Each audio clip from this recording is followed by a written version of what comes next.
Hello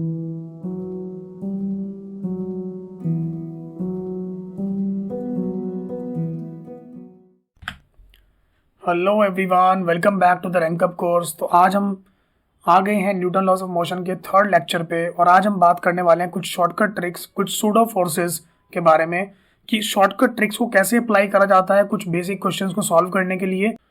कुछ बहुत ही basic methods पढ़े थे और वो बेसिक मेथड्स थे एफबीडी बनाने के बाद हम कुछ इक्वेशंस को ड्रॉ करते थे, यस, और फिर उनसे हम क्या करते थे, कुछ सॉल्यूशंस निकाल रहे थे। वही क्वेश्चंस आज हम दोबारा करने वाले हैं कुछ नई ट्रिक से, शॉर्टकट ट्रिक से।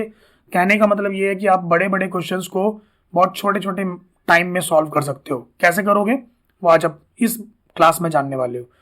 तो सबसे पहले स्टार्ट करते हैं क्लास को और जानते हैं कि आज की क्लास में हम क्या क्या पढ़ने वाले हैं। सबसे पहली चीज आज हम जो पढ़ेंगे, सबसे पहला टॉपिक होगा हमारा शॉर्टकट ट्रिक्स। उसके बाद हम जाएंगे सूडो फोर्सेस पे और फिर हम सूडो फोर्सेस से कुछ क्वेश्चंस को सॉल्व करेंगे, राइट। कंस्ट्रेंट मोशन आज स्टार्ट होने वाला नहीं है। कंस्ट्रेंट मोशन नेक्स्ट वीडियो में मैं स्टार्ट करूंगा, लेकिन कंस्ट्रेंट मोशन की एक जो सीरीज होगी वो पूरी अलग से चलेगी। तो प्लीज कंस्ट्रेंट मोशन को बहुत ध्यान से सीखना है, लेकिन उससे पहले आपको ये सारी ट्रिक्स, सारे सूडो फोर्सेस लगाने आने चाहिए। Clear everyone? So let's start the class. Okay, तो अगर हम क्लास को स्टार्ट करना चाहते हैं तो सबसे पहले हमें ट्रिक्स को सीखना पड़ेगा। वो क्या ट्रिक्स हैं जो हमें लगानी पड़ेंगी अगर हमें क्वेश्चन को सॉल्व करना। तो आपके सामने एक पुली बनी हुई है, इस पुली को आप लोग ऑलरेडी सॉल्व कर चुके लास्ट क्लास में और आप लोगों के पास आंसर्स भी हैं, है ना। आप उन आंसर्स को एक बार खोल के रखो अपने सामने और आज जो आंसर आने वाला है वो भी बिल्कुल सेम आएगा। चेक कर रहे हैं आपको कि आंसर सेम आया या डिफरेंट आया, ठीक है। कैसे चेक करेंगे? सबसे पहले मैं आपको ट्रिक सिखाता हूँ कि ट्रिक को अप्लाई कैसे करेंगे, ठीक है। तो प्लीज ट्रिक को बहुत ध्यान से सुनेंगे। सबसे पहली बात, जब भी आपको किसी भी सिस्टम की एक्सेलरेशन निकालनी हो, सिस्टम आपको पता है, मैं आपको बता चुका हूं ऑलरेडी सिस्टम किसको मानते हैं। सिस्टम आप हमेशा उन नंबर ऑफ ब्लॉक्स को मानते हो या फिर उन ग्रुप ऑफ ब्लॉक्स को मानते हो, ग्रुप ऑफ बॉडीज को मानते हो जिनकी एक्सेलरेशन आइडेंटिकल होती है। आइडेंटिकल का मतलब डायरेक्शन भी सेम, मैग्नीट्यूड भी सेम, उनको हम सिस्टम मानते हैं, राइट। तो मान लो कि मेरे पास बहुत सारी 3-4 बॉडीज हैं और 3-4 बॉडीज एक एक्सेलरेशन से चल रही हैं सेम। तो मैंने क्या करा, उन सबको सिस्टम के अंदर अपने मान लिया। तो अगर मैं उस सिस्टम पे एक्सेलरेशन निकालना चाहता हूं तो वो इट इज वेरी सिंपल। कभी भी आप नेट एक्सेलरेशन अगर निकालते हो तो नेट एक्सेलरेशन का फॉर्मूला होता है F net external upon total mass, upon total mass. कहने का मतलब ये है कि अगर आपको पूरे सिस्टम का मास पता है और अगर पूरे सिस्टम के ऊपर नेट एक्सटर्नल फोर्स कितनी लग रही है ये पता है, तो आप लोग नेट एक्सेलरेशन आराम से निकाल सकते हो। तो प्लीज इस फॉर्मूले को आप लोग याद रखोगे, ओके, पक्का सोच लो, गुड। अच्छा जी, उसके बाद हम बात करते हैं, सिंपल सी बात है कि अगर मान लो कि आपको टेंशन भी निकालना है। फॉर एग्जांपल जैसे कि पुली की बात करूं तो पुली में एक ब्लॉक ऊपर जाता है, एक ब्लॉक नीचे जाता है, तो टेंशन भी निकालना होता है कई बार, है ना। तो टेंशन अगर निकालना है तो टेंशन कैसे निकालोगे, सोच के देखो। टेंशन का फॉर्मूला याद रखो। टेंशन आपको पता है कि आप लोगों ने पढ़ा, एक चीज पढ़ी थी कि tension is a pulling force, और मैंने बताया था कि उसको याद रखना है, बाद में यूज करवाऊंगा, राइट। पता है ना आप लोगों को ये बात। चलिए, तो इसका मतलब ये हुआ कि अगर आपको कभी भी टेंशन निकालना हो तो टेंशन के बारे में हम एक बात याद रखेंगे कि it is a pulling force, it is a pulling force. और कभी भी अगर नॉर्मल रिएक्शन निकालना होगा तो नॉर्मल रिएक्शन के बारे में हमें एक बात याद रखनी है, दैट इज कि ये एक पुशिंग फोर्स होती है। ये बात पता है ना सब लोगों को, राइट। एक और बात कि अगर हमारा ब्लॉक कभी भी ऊपर जा रहा है, ऊपर, तो आप लोग, मैं डायरेक्टली फॉर्मूला बता रहा हूं। टी अप का फॉर्मूला क्या होता है? टी अप का फॉर्मूला होता है मास गोइंग अप इनटू जी प्लस ए। अगर कोई भी ब्लॉक नीचे जा रहा है तो टी गोइंग मतलब मास गोइंग डाउन इनटू जी माइनस ए।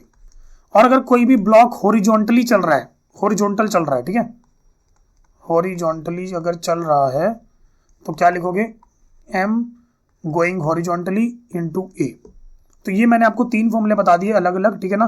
तीनों फॉर्मूलों को आप लोग याद रखोगे क्योंकि तीनों इंपॉर्टेंट है, ठीक है। ये ज्यादातर जो यूज होते हैं तीनों फॉर्मूले ज्यादातर पुली के केस में यूज होते हैं।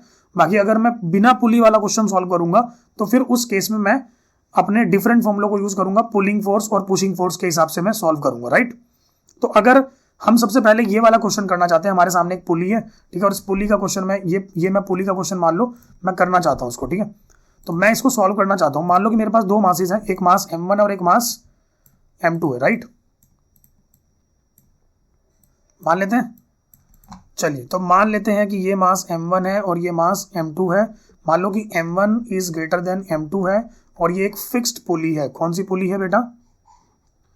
ये एक फिक्स्ड पुली है, राइट। मास m1 मान लो नीचे की तरफ जा रहा है a एक्सेलरेशन से और मास m2 ऊपर की तरफ जा रहा है a एक्सेलरेशन से। तो हम लोगों ने दोनों के FBDs बनाए थे अलग अलग और दोनों को सॉल्व किया था और फिर आंसर आया था, राइट। लेकिन यहाँ पे आप ऐसा नहीं करोगे। यहाँ पे शॉर्टकट ट्रिक लगाने के लिए सबसे पहले आपको क्या करना पड़ेगा, ध्यान सुनो। इस वाले ब्लॉक को नीचे कौन लेके जा रहा है? क्या इसका मास मतलब इसका वेट m1g, और इस वाले मतलब इस वाले ब्लॉक को रोक कौन रहा है? एक्चुअल में m2g रोक रहा है, क्योंकि m2g बोल रहा है कि यार नहीं मुझे नहीं जाना ऊपर, ठीक है ना। m2g बोल रहा है मैं नीचे लगूंगी और मुझे ऊपर नीचे लेके जाना ब्लॉक को, ठीक है। इसका मतलब एक है सपोर्टिंग फोर्स, एक है अपोजिंग फोर्स। तो आप सिंपल सी भाषा में सुनो, अगर मैं इन दोनों मासेस को पकड़ के ऐसे कर दूं, समझो एक बार, इन दोनों मासेस को पकड़ के, जैसे ही मास दोनों लटके हुए ना, मैं इसको ऐसे कर दूं, सीधे एकदम खींच दूं एकदम रस्सी को, ठीक है। तो क्या मेरा जो डायग्राम बनेगा वो कुछ ऐसा बनता हुआ नजर आएगा मुझे। जो मेरे ब्लॉक्स होंगे वो मुझे कुछ ऐसे नजर आएंगे, है ना। और बीच में एक रस्सी लगी रहेगी, राइट। बीच में होगी एक इस तरीके की रस्सी, राइट। ये होगा m1 ब्लॉक और ये होगा m2 ब्लॉक, ठीक है ना। इधर की तरफ जो फोर्स लगेगी वो कितनी लगेगी? वो लगेगी m1g ऐसे, और इधर की तरफ फोर्स लगेगी m2g, ठीक है ना। मतलब ये जो फोर्स है ना, ये वाली फोर्स उधर चली गई और ये वाली फोर्स तो इधर चली गई और ये वाली फोर्स इधर चली गई जब मैंने इस रस्सी को ऐसे खींच दिया, राइट। इतनी बात समझ में आई? तो ध्यान से देखो, इसको बोलूंगा m1g और इसको बोलूंगा m2g, और बीच में क्या लग रहा होगा? बीच में टेंशन लग रही होगी, तो टेंशन को लगाने की जरूरत नहीं है। अब मुझे सोच के बताओ, क्या पूरा सिस्टम इधर की तरफ चल रहा है? ये एक्सेलरेशन से चल रहा है या नहीं चल रहा है? बताओ। बिल्कुल ना। चलो ठीक है, इमेजिन करना है, सिंपल सी बात है, इमेजिन करना है। शुरू में इमेजिन करवा रहा हूं बस, बाद में तो आपको खुद समझ में आ जाएगा सब कुछ, ठीक है। चलिए सबसे पहले मुझे बताओ क्या क्या फॉर्मूला लगाओगे आप लोग? फॉर्मूला लगाओगे, ए एक्सेलरेशन निकालना है, तो हमने पूरे को सिस्टम मान लिया। पूरे को सिस्टम माना तो एक्सटर्नल फोर्स कितनी है? m1g minus m2g। m1g support कर रहा है, m2g रोक रहा है, अपॉन टोटल मास कितना है? m1 plus m2। तो आंसर क्या आ गया? m1 minus m2 upon m1 plus m2 into gravity. That is the formula for acceleration. याद करो, क्या यही फॉर्मूला आप लोगों ने डिराइव किया था क्या कल की क्लास में? बोलो, लास्ट की क्लास में आपने यही फॉर्मूला डिराइव किया था, बड़ा मास माइनस छोटा mass upon total mass into gravity. अरे यार, ये तो शॉर्टकट ट्रिक हो गई। अच्छा, एक्सेलरेशन तो आ गया, लेकिन टेंशन भी तो निकालनी है ना। टेंशन भी हमने डिराइव की थी, याद करो, है ना। टेंशन कैसे निकालेंगे सोच के बताओ। मैंने आपको दो फॉर्मूले बताए हैं, यहाँ पे टेंशन लग रही होगी टी और यहाँ पे भी टेंशन लग रही होगी टी, राइट। मैं आपको ऑलरेडी दो फॉर्मूले बता चुका हूँ, एक टी अप और एक टी डाउन, राइट। तो बताओ कौन से ब्लॉक से आप लोग टेंशन निकालना चाहते हो? मान लो कि टी डाउन से मैं निकालना चाहता हूँ, टी डाउन, ठीक है। टी डाउन वाला ब्लॉक कौन सा? m1 ब्लॉक है। तो टी डाउन वाला फॉर्मूला क्या है? m इंटू डाउन, मतलब m down into g minus a। तो tension going down is equal to mass m going down, that is m1 g minus a कर दो। तो उस फॉर्मूला सॉल्व करते हैं, तो m1 into g minus what is a, हम अभी भी डिराइव कर चुके हैं, m1 minus m2 upon m1 plus m2 into gravity. हाँ या ना? सॉल्व करें? सॉल्व करते हैं भाई। तो m1 g बाहर आ गया, m1 प्लस m2 आ जाएगा, minus m1 plus m2 solve करेंगे जब ब्रैकेट को, नीचे टोटल मास और बस m1 से m1 छम्मा। तो मेरे हिसाब से टेंशन आ रही है भाई साहब, ध्यान से देखो, ये m2 प्लस m2 2m2 हो गया, तो 2m1 m2 इंटू जी अपॉन m1 प्लस m2। मैं बोल रहा हूं, आप लोगों को अगर भरोसा नहीं हो रहा ना, तो टी अप से भी करके देख लो, सेम आंसर आएगा।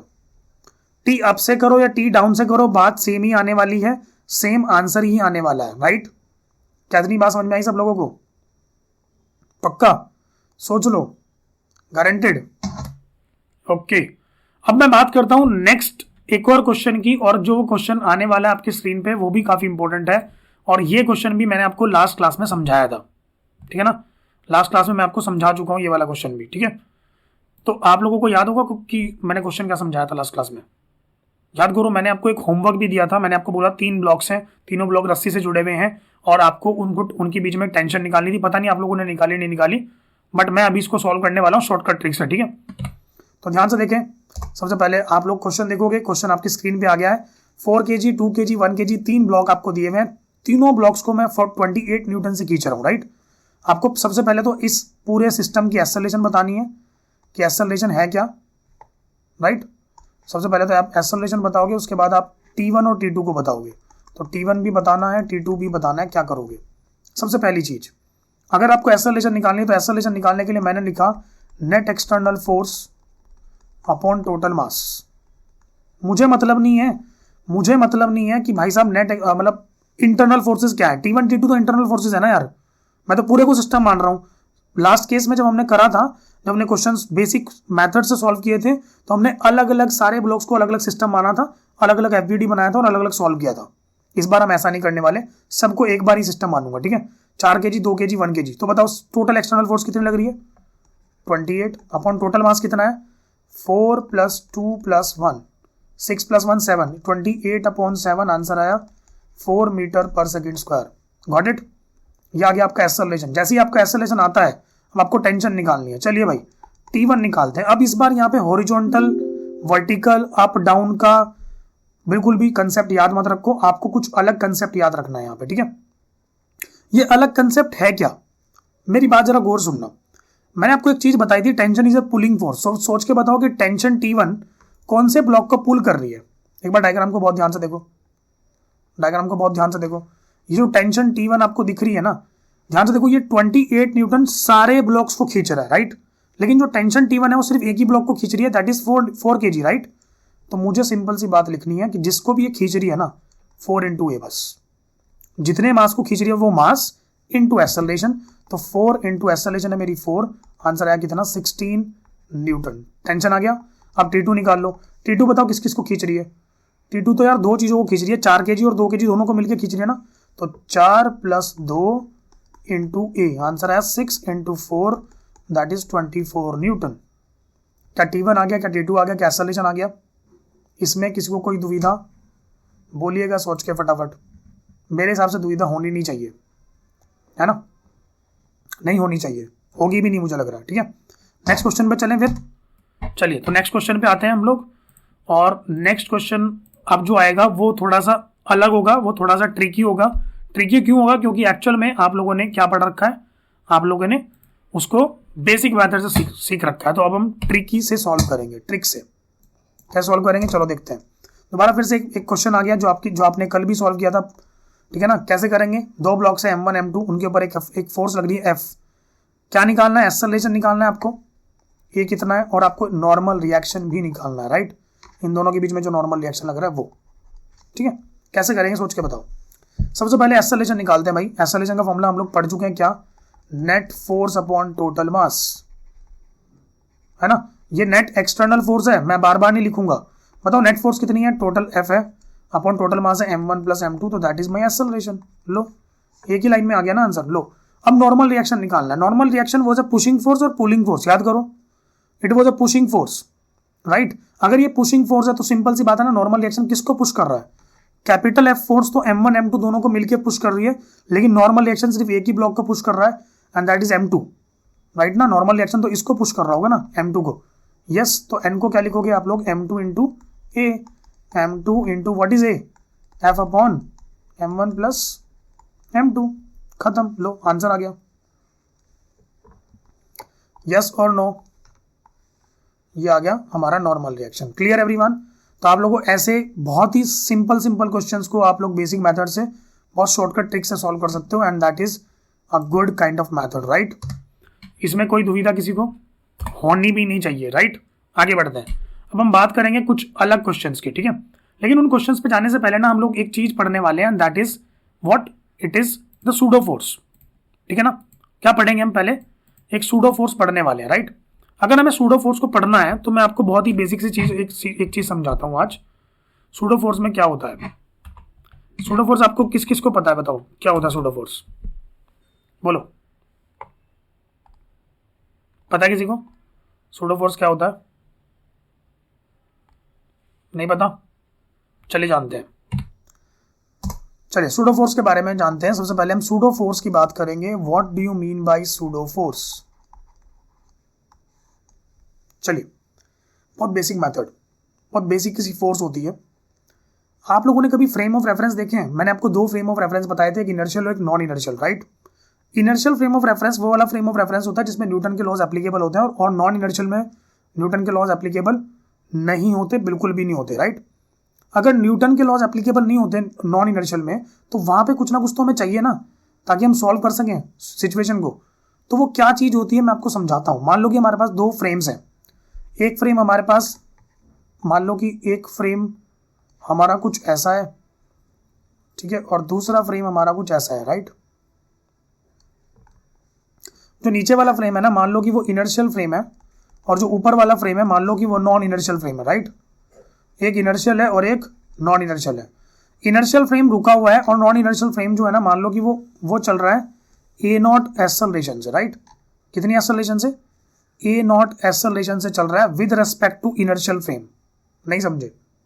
मान लो कि ये एस फ्रेम है और ये एस डैश फ्रेम है, तो acceleration of the S dash frame with respect to S is a naught. क्या इतनी बात समझते हो आप लोग? पक्का समझते हो? सोच लो, गारंटेड, पक्का, ठीक है। अब मान लो कि कोई भी हमारे पास पार्टिकल है, कोई भी particle, okay. Acceleration of the particle with respect to S frame is given by what? सोचो एक बार। अगर मान लो कि मैं इनर्शियल फ्रेम ऑफ रेफरेंस के रेस्पेक्ट में किसी एक्सेलरेशन को निकालना चाहता हूं, तो इसको लिखा जाएगा acceleration of particle P with respect to S dash frame, plus मैं इसको ऐसे भी लिख सकता हूं acceleration of S dash frame with respect to S frame. ये रिलेटिविटी वाला फॉर्मूला है, वही मैंने अप्लाई किया और कुछ भी नहीं किया, राइट। अब ध्यान से देखो, तो मान लो कि मैं acceleration of the particle with respect to frame of reference, ये एस फ्रेम कौन सा फ्रेम है? Inertial frame. तो इसको मैं मान लेता हूं कि ये ए एक्सेलरेशन है, इक्वल्स टू पार्टिकल की एक्सेलरेशन एस डैश फ्रेम में क्या होगी ये मुझे नहीं पता, मैं इसको एज इट इज रखता हूं। और अगर मैं इसको उल्टा लिखूं, मतलब एस डैश एस लिखा हुआ ना, तो इसको मैं उल्टा लिख रहा हूं, तो ये माइनस हो जाएगा, राइट। क्या इसकी वैल्यू मुझे ऑलरेडी पता है? That is a naught. Put कर देते हैं यहाँ पे वैल्यूज, तो मुझे मिला a vector equals to a P S dash vector minus a naught vector, right. अब ध्यान से देखो, तो acceleration of particle P with respect to S dash frame is actually equals to a dash plus a naught vector, sorry a vector plus a naught vector, right. अब मुझे सोच के बताना, अगर मैं यहाँ पे एम एम से मल्टीप्लाई कर दूं, एम एम एम, ये एम में क्या होता था? याद करो, ये एम में एफ नेट का फॉर्मूला है, नेट एक्सटर्नल फोर्स का, जो इनर्शियल फ्रेम में आप लगाते थे, याद करो आप लोग, है ना। एफ नेट का फॉर्मूला है ना ये, बिल्कुल है सर। तो कहने का मतलब ये है कि अगर हमें m a P S dash लगाना है, तो ये आएगा F net external force plus m a naught. Oh my God, नहीं समझे आप लोग? इस फॉर्मूले को थोड़ा सा फील करो। जो टोटल नेट एक्सटर्नल फोर्स होती है ना किसी भी नॉन इनर्शियल फ्रेम में, वो कितनी होती है कि पहले तो आप एक्सटर्नल फोर्स लगा दो किसके रेस्पेक्ट में? इनर्शियल फ्रेम के रेस्पेक्ट में, और साथ में एक और क्वांटिटी आपको ऐड करनी पड़ेगी, and that is m a naught. What is m a not?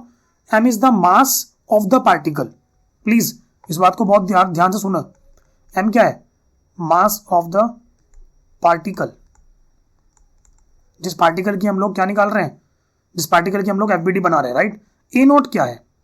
इस ए नोट को बहुत ध्यान से सुनोगे आप लोग। Acceleration of non inertial frame, acceleration of non inertial frame with respect to inertial frame of reference, okay, with respect to inertial frame of reference. तो ये बिल्कुल अलग है, ये बिल्कुल डिफरेंट है। इस फॉर्मूले को आप लोग याद रखोगे, इसी को बोलते हैं सूडो फोर्स। क्या बोलते हैं इसको? Pseudo force. ये चीजें ना ऐसे समझ में नहीं आएंगी, मैं आपको सूडो फोर्स की कुछ बातें बताऊंगा, डोंट वरी, ठीक है ना। बट पहले आप समझो इसको। सूडो फोर्स क्या होता है? सूडो फोर्स एक नॉन इनर्शियल फ्रेम में लगता है। इसका फॉर्मूला क्या होता है? Mass of the particle into a naught. A naught क्या है? Acceleration of the non inertial frame with respect to inertial frame. Is it clear everyone? इसमें कोई दुविधा होनी नहीं चाहिए मेरे हिसाब से, राइट।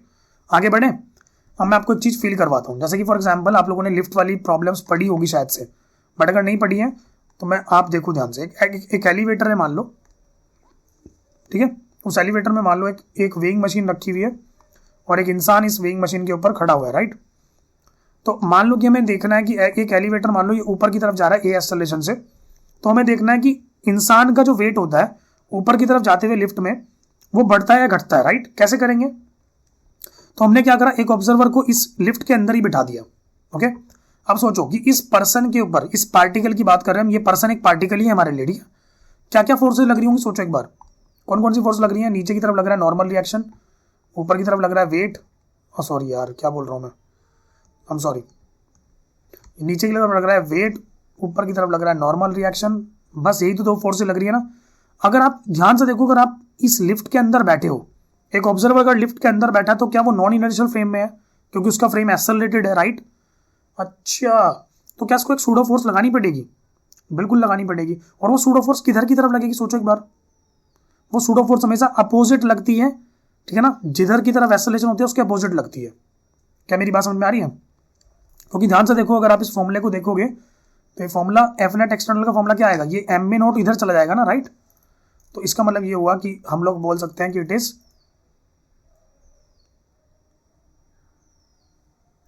राइट। तो हम लोग क्या बोल सकते हैं कि ये ऊपर जा रही है ना लिफ्ट, तो नीचे की तरफ लगेगी क्या, एम इंटू ए। ये होगी हमारी सूडो फोर्स, राइट। तो ध्यान से देखो, अगर मैं इसको इक्वेट करूं, ऊपर वाली फोर्सेस को नीचे वाली फोर्सेस से इक्वेट करना है, क्योंकि अब याद रखो कि नॉन इनर्शियल फ्रेम में आप लोग ऐसा नहीं करोगे m net equal to m a लगाओगे, वो आप लगा चुके हो ऑलरेडी। अब आपको करना क्या है, सिंपली उसको ऊपर वाली फोर्सेस को नीचे वाली फोर्सेस के इक्वल रख दो, तो m g plus m a, मतलब आपका नॉर्मल रिएक्शन कितना आ रहा है, m into g plus a, मतलब कि आपका जो वेट है वो बढ़ के आएगा। पहले एम जी था, अब एम जी प्लस ए आ रहा है, right. Is it clear? Great. अगर इसी केस में अगर लिफ्ट नीचे जा रही होती तो नीचे जाते हुए क्या करते आप लोग सूडो फोर्स को ऊपर लगाते और फिर क्या होता, फिर कंडीशन ये आ जाती N plus m a equal to m g. अगर आपकी लिफ्ट डाउनवर्ड जा रही है तो आपका जो नॉर्मल रिएक्शन आने वाला था वो कितना आता, m g minus m a, और उस केस में आपका जो वेट होता वो घट जाता, and that would be m into g minus a. क्या आपको दोनों बातें समझ में आई? क्लियर? अगर मैं रस्सी काट दूं, अगर मैं लिफ्ट को काट दूं तो क्या होगा, फ्री फॉल हो जाएगा, आपका जो सूडो फोर्स होगा वो एम जी के इक्वल हो जाएगा, और उस केस में मैं आपको बोल सकता हूं कि normal reaction would be zero, right. उसको बोलते हैं free falling condition, weightlessness condition. Is it clear everyone? पक्का? सोच लो। चलिए अब आगे बढ़ते हैं, एक क्वेश्चन सॉल्व करते हैं फटाफट से, ताकि हमें कुछ एक्सेलरेशन के बारे में, कुछ सूडो फोर्स के बारे में कुछ नॉलेज मिले और हम लोग उसमें परफेक्ट हो जाए, राइट। तो आप लोग रेडी हैं?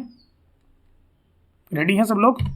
चलिए तो हम बात करते हैं। सबसे पहले ध्यान से देखो, अब एक क्वेश्चन आपकी स्क्रीन पे आ गया। A truck is moving towards right with acceleration a. मान लो कि एक ट्रक है जो कि ए एक्सेलरेशन से राइट की तरफ मूव कर रहा है। अब मैन ए, ये जो मैन है इसका नाम है a, accelerating towards left with an acceleration of a/3 with respect to truck. इसकी एक्सेलरेशन जो है ना इधर की तरफ, ये a/3 है और विद रिस्पेक्ट टू ट्रक है, याद रखो, ठीक है। A dog of mass m, इस मास, ये डॉग जो है इसका मास m है, ठीक है ना, ये मैन को फॉलो कर रहा है।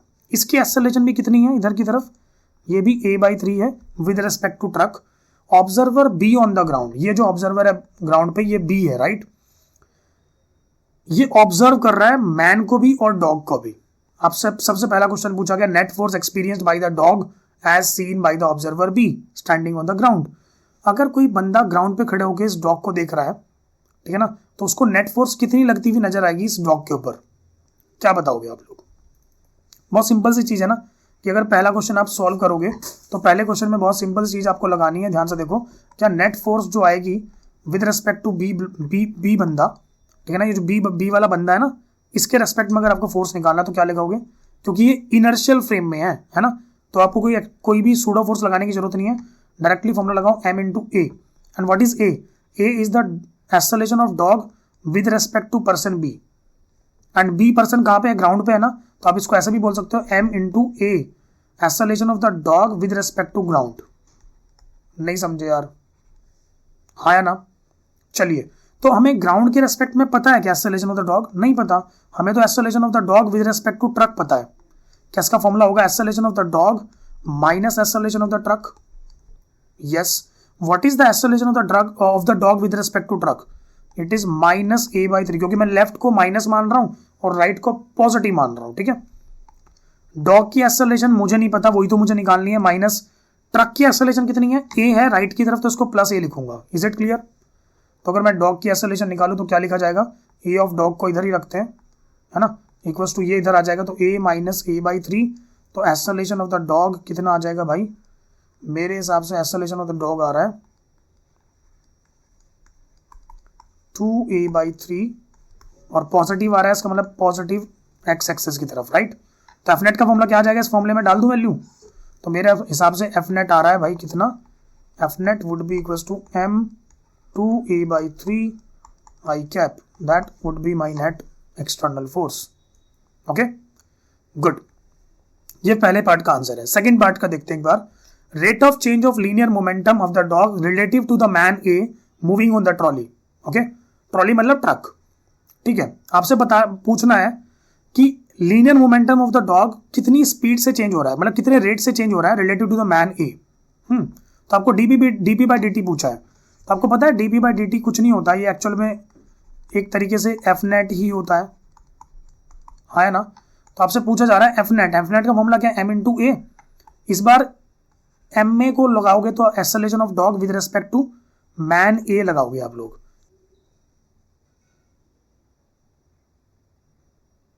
चलिए दोबारा देखते हैं इसको, एफ नेट इक्वल्स टू क्या लिखेंगे, लिखा जाएगा इसको m a d, what is ADA को मैं लिख सकता हूं acceleration of dog with respect to truck plus acceleration of truck with respect to A. इसको ऐसे स्प्लिट करके मैं लिख सकता हूं, राइट। अगर मैं दोनों की वैल्यू देखूं तो दोनों की वैल्यू कैसे निकाली जाएगी, m इंटू डॉग की एक्सेलरेशन कितनी है with respect to truck, -a/3 है ना, क्योंकि लेफ्ट की तरफ जा रहा है ना वो, राइट। अब मुझे ट्रक की एक्सेलरेशन विद रेस्पेक्ट टू ए नहीं पता, लेकिन उल्टा तो पता है ना मुझे, तो मैं क्या करूंगा, इसको उल्टा लिखता हूं, minus acceleration of A with respect to truck.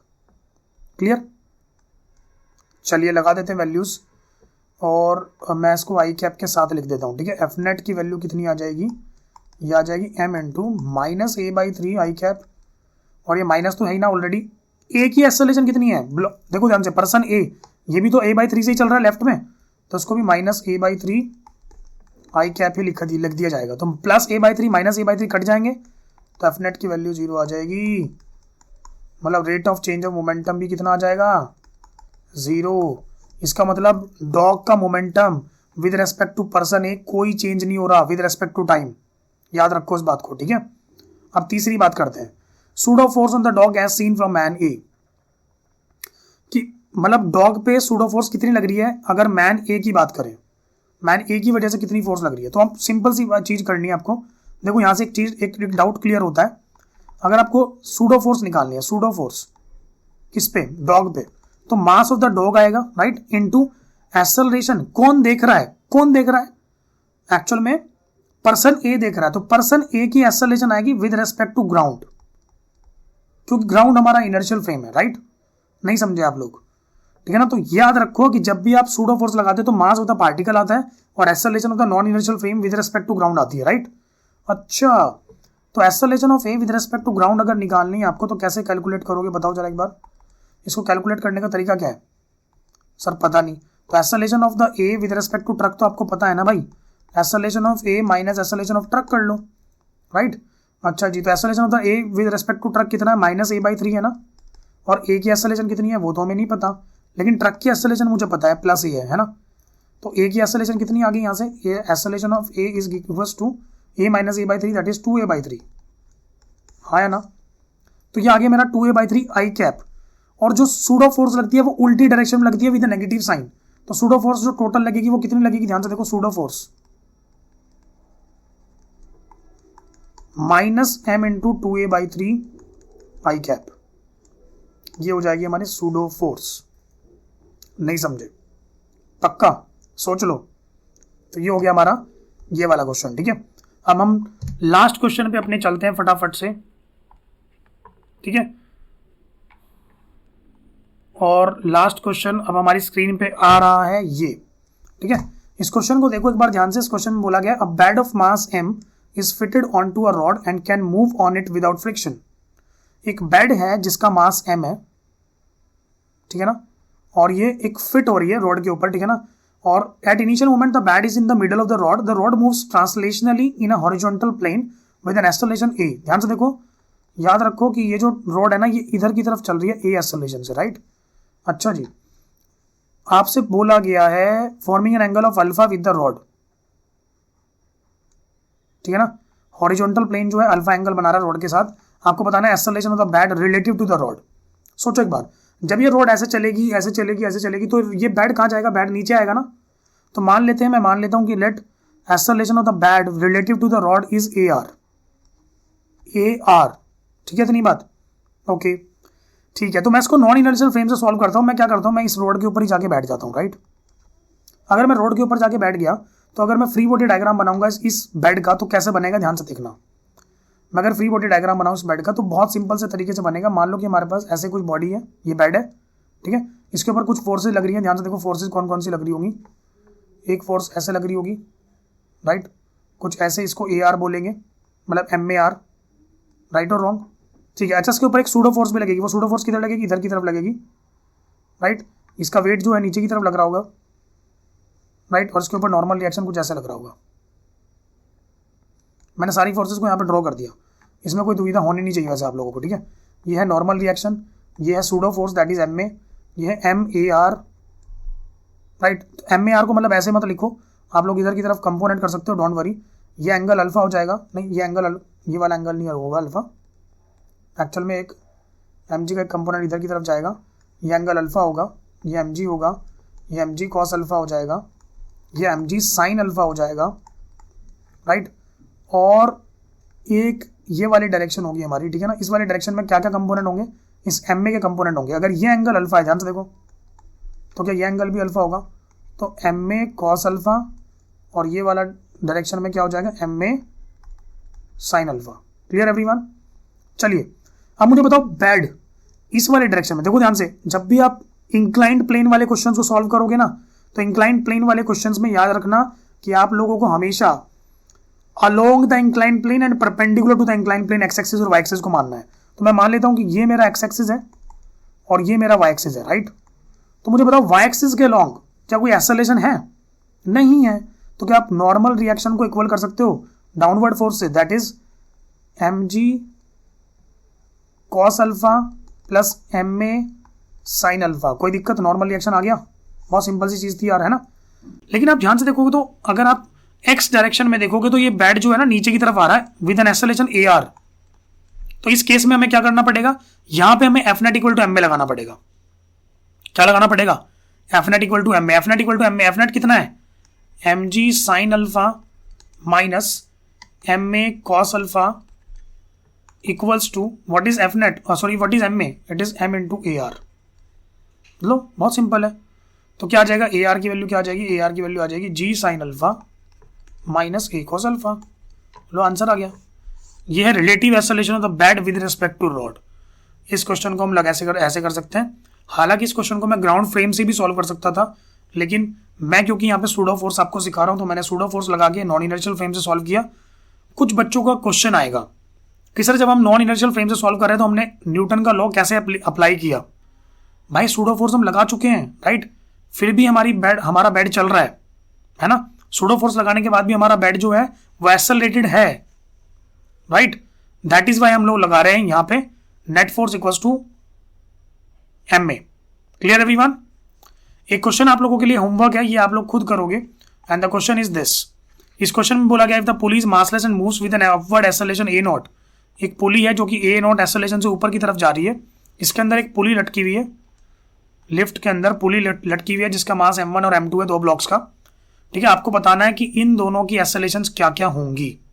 तो आप लोगों ने अब तक फिक्स पुली पढ़ी थी, अब पुली लिफ्ट के अंदर है तो लिफ्ट के अंदर बैठ के सूडो फोर्स अप्लाई करके सॉल्व करना है, एफबीडी बना के हो जाएगा आराम से। मुझे ए की वैल्यू चाहिए। कोई भी डाउट आए, कोई भी चीज में कोई चीज सॉल्व नहीं हो रही हो तो प्लीज कमेंट में बताओ, मैं हमेशा आपको हेल्प करने के लिए रेडी रहूंगा, right. So thank you everyone, have a great day. Next lecture में मिलेंगे कंस्ट्रेंट मोशन के साथ, और तब तक के लिए प्लीज चैनल को सब्सक्राइब कर दो अगर नहीं किया है, ठीक है ना। वीडियो को शेयर करो। Thank you everyone.